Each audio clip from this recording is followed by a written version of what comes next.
Students, welcome to our channel. Chapter number 1 हमारा हो गया है OCM में। अब हम आज करने वाले हैं उसका ऑब्जेक्टिव पार्ट, जिसे हम स्टार्ट करने से पहले कुछ समरी देख लेते हैं कि हमने चैप्टर में क्या क्या पढ़ा हुआ था। तो आइए स्टार्ट करते हैं। सबसे पहले हमने प्रिंसिपल्स के बारे में पढ़ा था, उसका मीनिंग देखा था। डेफिनेशन यहाँ पे दिया हुआ है। Principle is defined as fundamental truth और proposition that serves as the foundation for a system of belief और बिहेवियर और for a chain of reasoning. मतलब प्रिंसिपल्स हमें कुछ बेस प्रोवाइड करते हैं, जिसके बेस पे हम हमारा बिजनेस के डिसीजंस ले सकते हैं। उसके बाद हमने देखा था nature of principles of management. उसके हमने 7 पॉइंट्स देखे थे। यूनिवर्सल एप्लीकेशन होता है प्रिंसिपल्स का, जनरल गाइडलाइन प्रोवाइड करते हैं principles are form by practice and experiments. Flexibility, behavioural in nature रहते हैं प्रिंसिपल्स, क्योंकि वो ह्यूमन बीइंग को रिलेट करते हैं। Cause and effect relationship, all principles are of equal importance. Now उसके बाद हमने देखा था सिग्निफिकेंस ऑफ मैनेजमेंट प्रिंसिपल्स, कि क्यों ज़रूरी है प्रिंसिपल्स को फॉलो करना, क्या हमें हेल्पफुल रहते हैं। तो provides useful insight to managers, helpful in efficient utilisation of resources, scientific decisions, understanding social responsibility, encourages research and development, helps to coordinate and control, develops objective approach। ठीक है, ये हमने देखे थे सिग्निफिकेंस ऑफ मैनेजमेंट प्रिंसिपल्स या importance हम कह सकते हैं। उसके बाद हमने देखा था थियोरीज ऑफ मैनेजमेंट। थियोरीज पढ़ी थी हमने, 2 थियोरीज हमने पढ़ी थी डिटेल में। सबसे फर्स्ट थी Henry Fayol's administrative theory of management. Henry Fayol के बारे में हमने कुछ देखा था, जिन्हें फादर ऑफ मॉडर्न मैनेजमेंट कहा जाता है। थोड़ा स्पेलिंग मिस्टेक है यहाँ पे, लेकिन फादर ऑफ मॉडर्न मैनेजमेंट कहा जाता है। एंड उसके बाद उनके 14 प्रिंसिपल्स देखे थे हमने। Division of work, authority and responsibility, discipline, unity of command, unity of direction, subordination of individual interest to organisational interest, centralisation, remuneration, scalar chain, order, equity, stability of tenure, initiatives, aspirate the corps। ठीक है, ये देख लिया था। And उसके बाद हमने FW Taylor के बारे में पढ़ा था। FW टेलर को फादर ऑफ साइंटिफिक मैनेजमेंट कहा जाता है। बराबर से याद रखना है, ऑब्जेक्टिव में आ सकता है। अब इन्होंने भी हमें कुछ प्रिंसिपल्स बताए।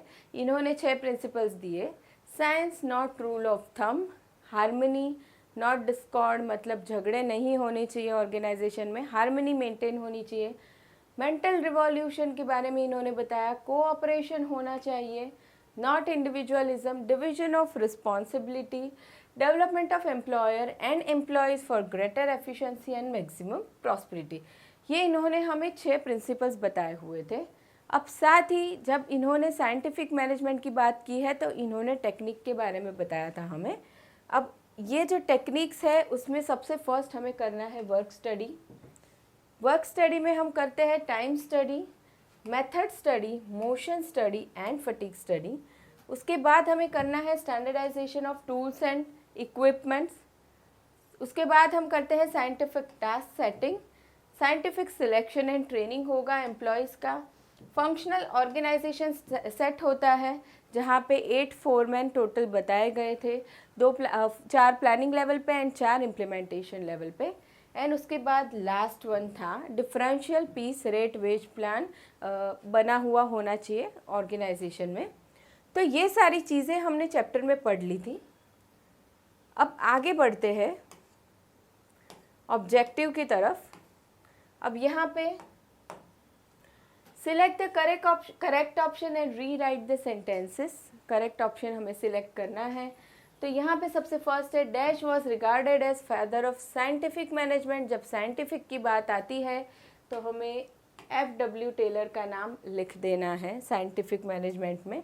Now principle of dash is based on a place for everything and everything in its place. ये हमने पढ़ा था हेनरी फ्योल में। ठीक है, वो प्रिंसिपल है ऑर्डर वाला, कि बिजनेस में सारी ही चीज़ें होनी चाहिए एंड सारी चीज़ें अपने जगह पे होनी चाहिए। Member of organisation should receive orders from कितने लोगों से उसे ऑर्डर मिलना चाहिए, तो यहाँ पे आएगा बी, 1 सुपीरियर, एक ही सुपीरियर से उसे ऑर्डर मिलना चाहिए। Now next is scalar chain means the hierarchy of dash from top level to lower level for the purpose of communication. ये हमने देखा था हायरार्की क्या होता है, एक चेन क्रिएट होता है of authority from top level to lower level. ठीक है, अब उसके बाद हम आगे बढ़ने वाले हैं। Taylor recommended total dash foreman to control the various aspect of production. तो टेलर ने कितने फोरमैन रेकमेंड किए, टोटल 8 फोरमैन। तो ये हमारा हो गया। Select correct option and rewrite the sentence. आगे बढ़ते हैं मैच द पेयर की तरफ। अब मैच द पेयर की जब हम बात करेंगे तो यहाँ पे आपको क्वेश्चन में दिया हुआ है Henri Fayol, principle of unity of direction, principle of management, scientific management theory and functional organisation. उसके सामने हमें ऑप्शंस दिए गए हैं काफ़ी सारे। अब यहाँ पे जब हम देखेंगे तो सबसे फर्स्ट हेनरी फ्योल के बारे में आने वाला है। हेनरी फ्योल का आएगा modern management, he is a father of modern management. Next is principal of unity of direction. अब यूनिटी ऑफ डायरेक्शन क्या होता है, एक ही दिशा में सोचना, एक ही पर्सन कुछ प्लान बनाएगा, one head one plan. Next is principles of management. Principal of management क्या होते हैं, क्या करते हैं, जनरल गाइडलाइन वो हमें प्रोवाइड करते हैं, नंबर 4। अब उसके बाद आने वाला है scientific management theory. Scientific management की जब बात आएगी तो हमें याद रखना है FW टेलर, तो यहाँ पे नंबर 2। ना फंक्शनल ऑर्गेनाइजेशन हमने पढ़ा था, टोटल 8 फोरमैन हमें बताए गए थे, तो वो आ जाएगा आपका नंबर 1। तो ये हमारा यहाँ पे हो गया मैच द पेयर कंप्लीट। ठीक है, आगे बढ़ते हैं नेक्स्ट क्वेश्चन की तरफ। Give one word or phrase or term for the following statements. One word देना है हमें, the study of movement of an employee as well as machine while completing particular task. ठीक है, मूवमेंट अगर हम study करें तो उसे हम क्या बोलते हैं, मोशन स्टडी बोलते हैं।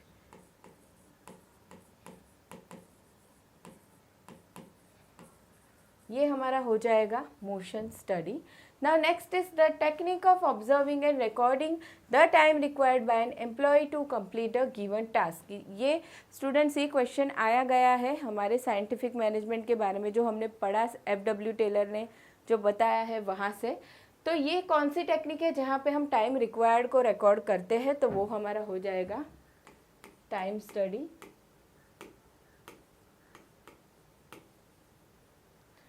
Now next is study consists of an organized, systematic and critical assessment of various activities. अब सारी ही चीज़ को हमें ओवरऑल स्टडी करना है, उसे हम बोलेंगे work study.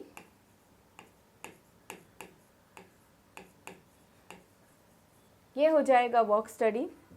Now next is the principle which deals with to do work with innovative way.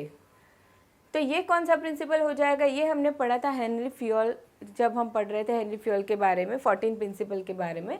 तो ये हो जाएगा principle of initiative,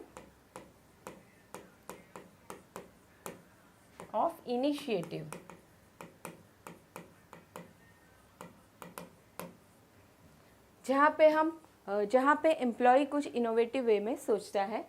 Now next is the principle which is based on a place for everything and everything should be in its place. तो ये कौन सा हमारा principal हो जाएगा, प्रिंसिपल ऑफ ऑर्डर।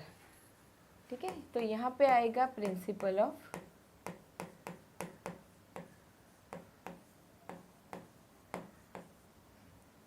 ये हो जाएगा हमारा principle of order.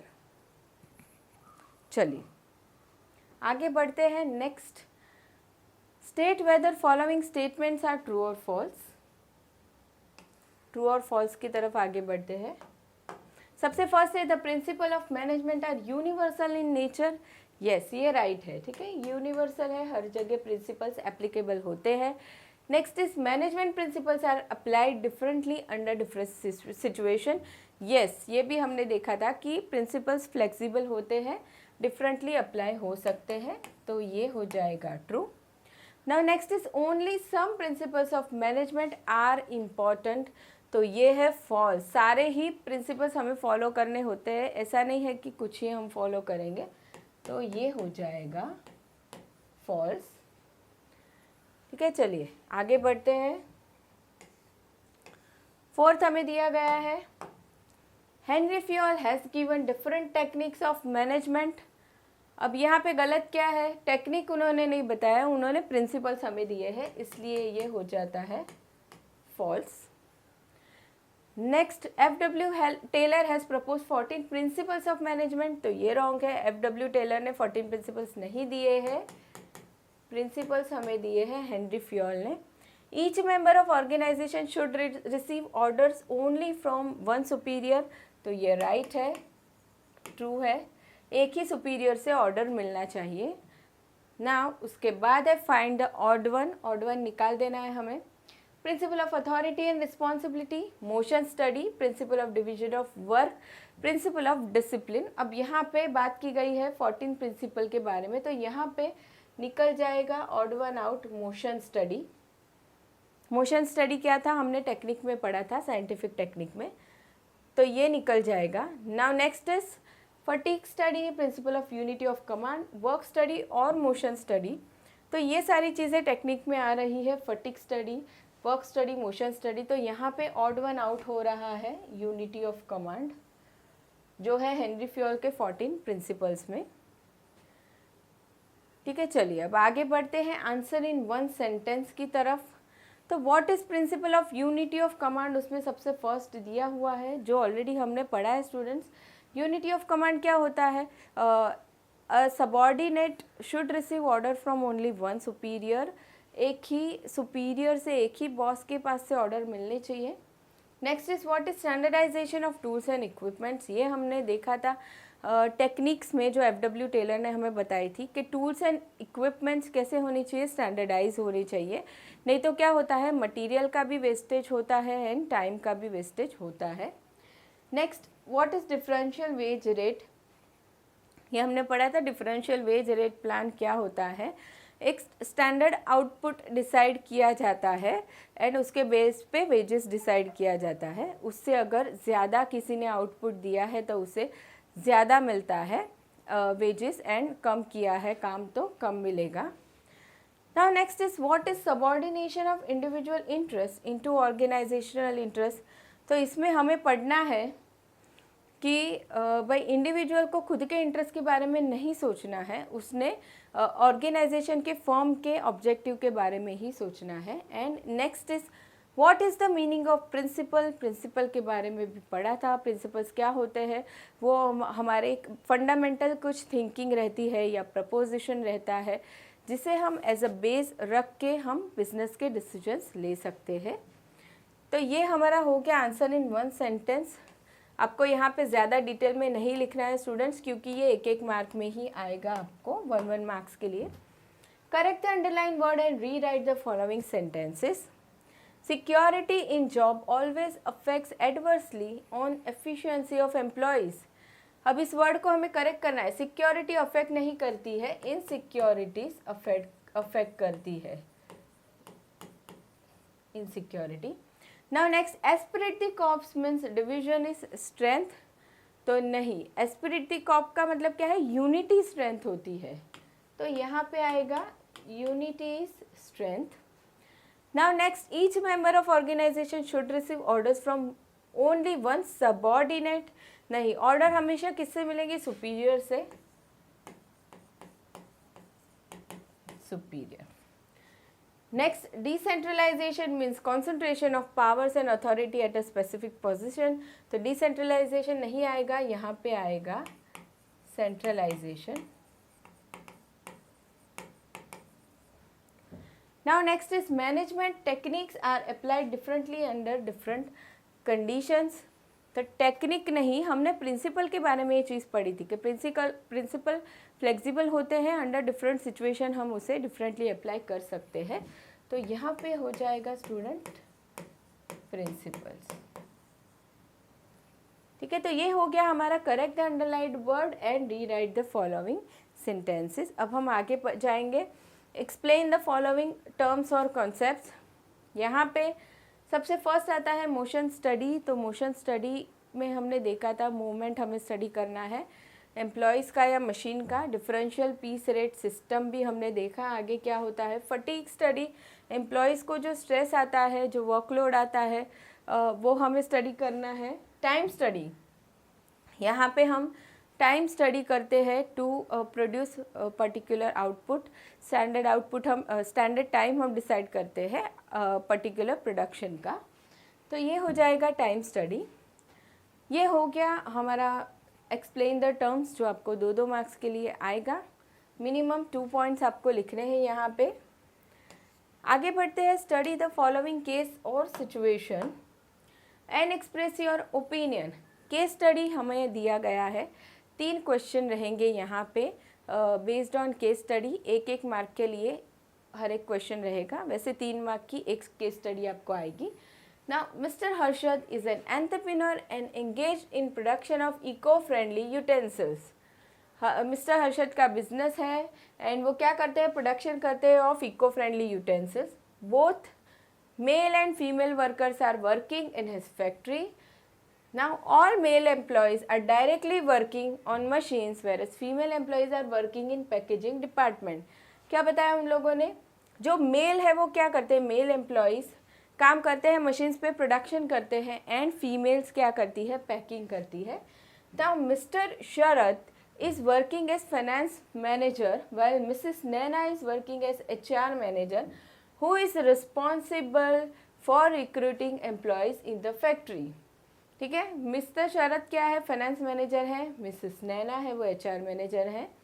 Now on this basis, इसके बेस पे हमें क्वेश्चन दिए गए हैं। सबसे फर्स्ट है identify any one principal of management in above case. अब हमने यहाँ पे क्या देखा, मिस्टर हर्षद का जो बिजनेस है वहाँ पे मेल वर्कर भी है, फीमेल भी है। अब यहाँ पे काम को क्या किया गया है, डिवाइड किया गया है। जो मेल वर्कर है वो क्या करते हैं, प्रोडक्शन, एंड फीमेल्स पैकेजिंग करती है। तो यहाँ पे आपका प्रिंसिपल आएगा, principle of division of work, division of work. Now next question is what is the designation of Mrs. Naina in the organization? अब organization में Mrs. Naina क्या है, तो उन्होंने बताया है यहाँ पे वो काम करती है एज ए HR मैनेजर। तो वो है यहाँ पे HR manager. Now next is who is responsible for overall planning of the organization? Business का, ऑर्गेनाइजेशन का ओवरऑल प्लानिंग कौन करता है हमेशा, ओनर हो या बोर्ड ऑफ डायरेक्टर्स हो या ट्रस्टी हो या पार्टनर्स हो, वो करते हैं। तो अब यहाँ पे कौन है, मिस्टर हर्षद है जो बिजनेस के ओनर हैं। तो ओवरऑल प्लानिंग की जिम्मेदारी किस पे रहेगी, मिस्टर हर्षद पे रहेगी, मिस्टर हर्षद।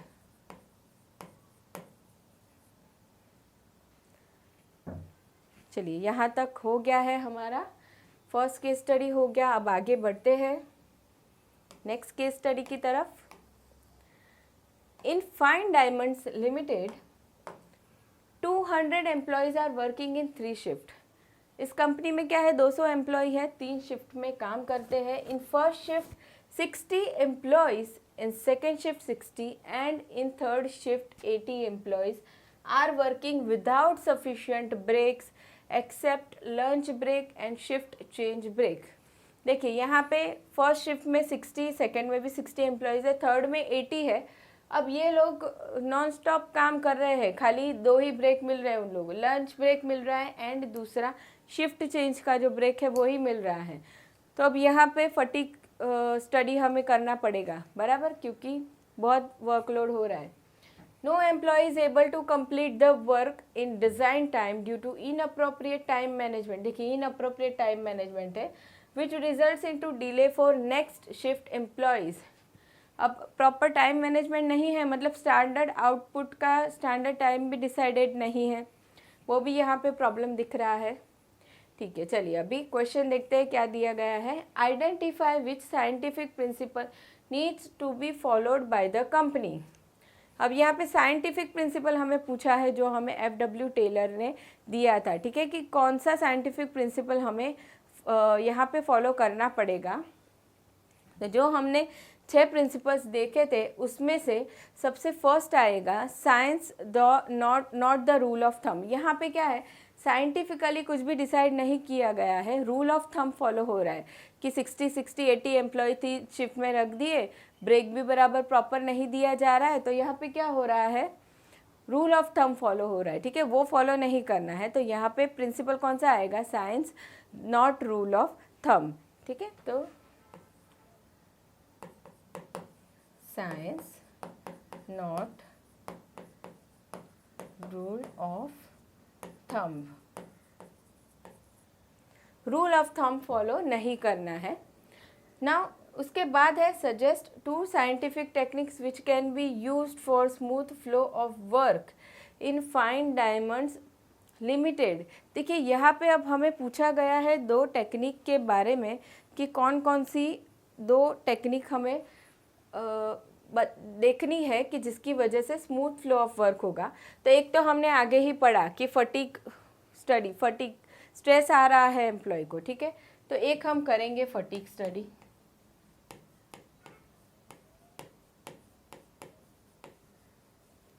जो हमें वर्क स्टडी के अंदर हमने जो 4 पार्ट देखे थे, मोशन स्टडी था, टाइम स्टडी था, फटीग स्टडी था सॉरी, उसके अंदर फटीग स्टडी हमें यहाँ पे करना है। एंड दूसरा हमें क्या करना है, देखिए यहाँ पे एक उन लोगों ने बताया इनअप्रोप्रिएट टाइम मैनेजमेंट। तो यहाँ पे प्रॉपरली टास्क सेटिंग नहीं हुआ है, तो यहाँ पे साइंटिफिक टास्क सेटिंग करना है हमें, ठीक है। तो ये 2 टेक्निक हमें यहाँ पे फॉलो करनी पड़ेगी। नेक्स्ट हम आगे बढ़ते हैं, why the work is not being completed in time, काम क्यों ख़त्म नहीं हो रहा है टाइम पे। तो एक तो स्टैंडर्ड टाइम डिसाइडेड नहीं किया गया है, बराबर, स्टैंडर्ड आउटपुट का स्टैंडर्ड टाइम डिसाइड नहीं है यहाँ पे। तो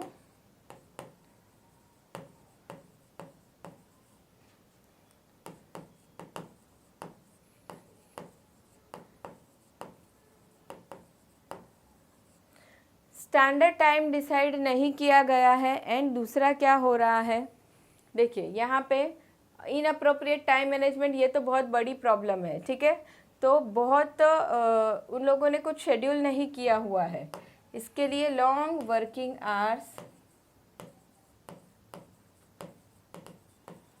without sufficient break,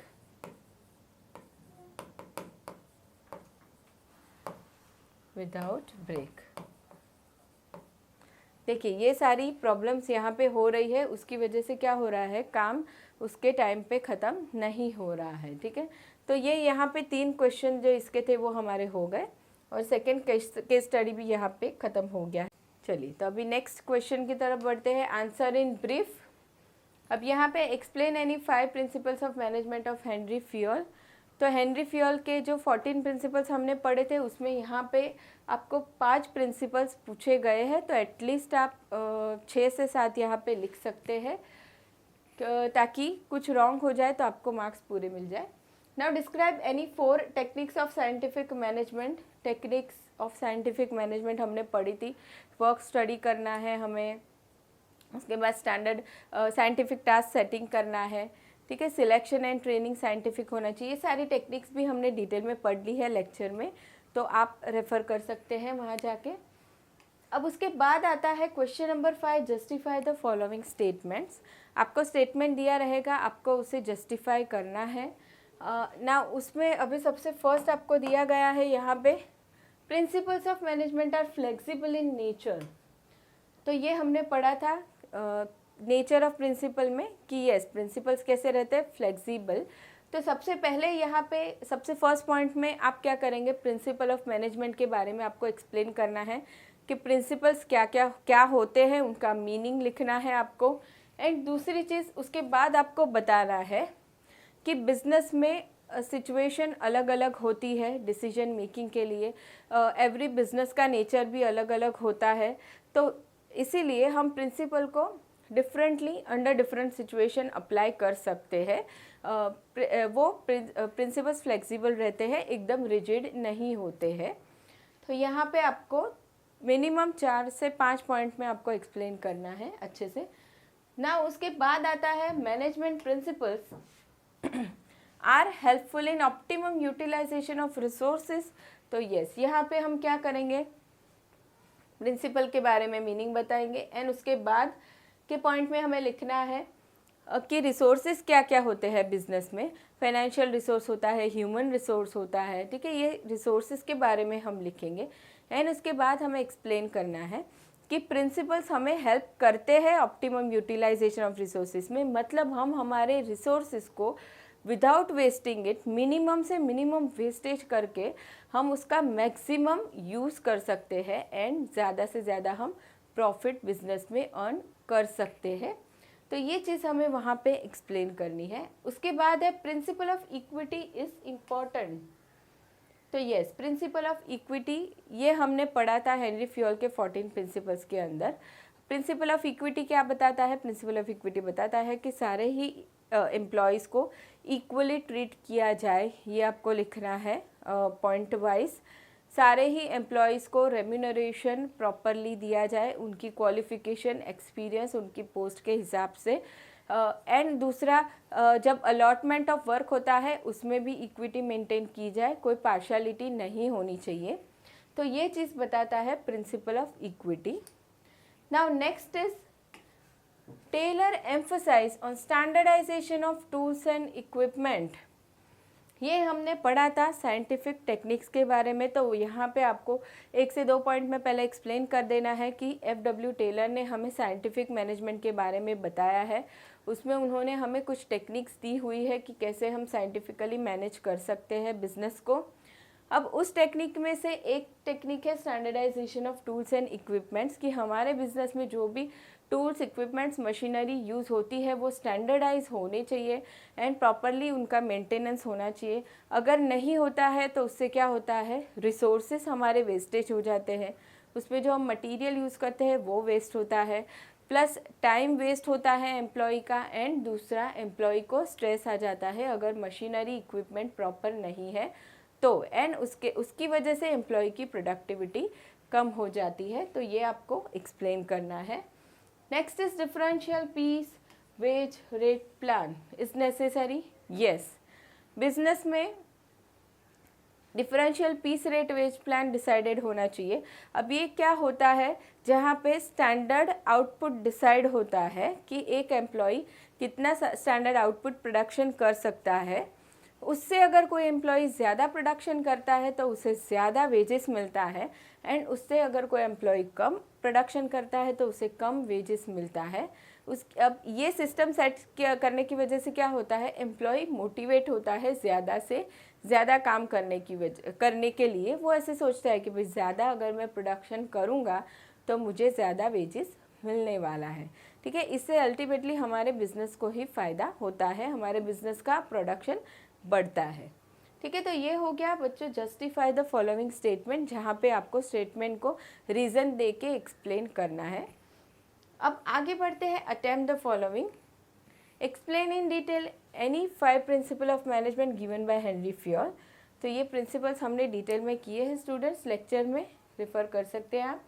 describe different techniques of scientific management, technique भी हमने कर ली है।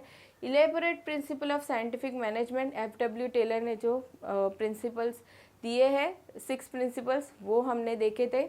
Explain nature of principal of management, ये भी हमने पढ़ा था, प्रिंसिपल ऑफ मैनेजमेंट के नेचर क्या क्या है। अब यहाँ पे आगे answer the following, question number 7, ये आपका एकदम लॉन्ग आंसर आएगा, यहाँ पे आपको एकदम डिटेल में आंसर लिखना है। Now what are the techniques of scientific management, explain in detail. Scientific technique जो बताई गई है हमें कि साइंटिफिक टास्क सेटिंग करना है, वर्क स्टडी करना है, standardisation of tools and equipment करना है, तो ये टेक्निक्स हमें यहाँ पे सारी डिटेल में बतानी है। लेकिन उसके पहले हम लिखेंगे साइंटिफिक मैनेजमेंट क्या है, किसने दिया था, FW टेलर ने इसके बारे में हमें बताया था, वो सारी चीज़ें हम एक्सप्लेन करेंगे। एंड उसके बाद साइंटिफिक मैनेजमेंट की टेक्निक हमें बतानी है। उसके बाद आता है explain 14 principle of Henry fuel in detail. सारे ही प्रिंसिपल एकदम से डिटेल में अच्छे से एक्सप्लेन करने हैं यहाँ पे 14 प्रिंसिपल्स को। एंड उसके पहले हमें उसका मीनिंग थोड़ा लिख देना है, प्रिंसिपल्स क्या होते हैं, डेफिनेशन लिख देनी है। हेनरी फ्यूल ने बताया था प्रिंसिपल के बारे में थोड़ा, वो सारी चीज़ें हमें लिख देनी है। उसके बाद प्रिंसिपल को एक्सप्लेन करना है अच्छे से। तो यहाँ पे बच्चों हमने चैप्टर नंबर 1 का ऑब्जेक्टिव पार्ट देख लिया है। अब नेक्स्ट लेक्चर में हम स्टार्ट करने वाले हैं चैप्टर नंबर 2। यहाँ पे कोई क्वेश्चन हो तो आप बता सकते हैं कमेंट सेक्शन में।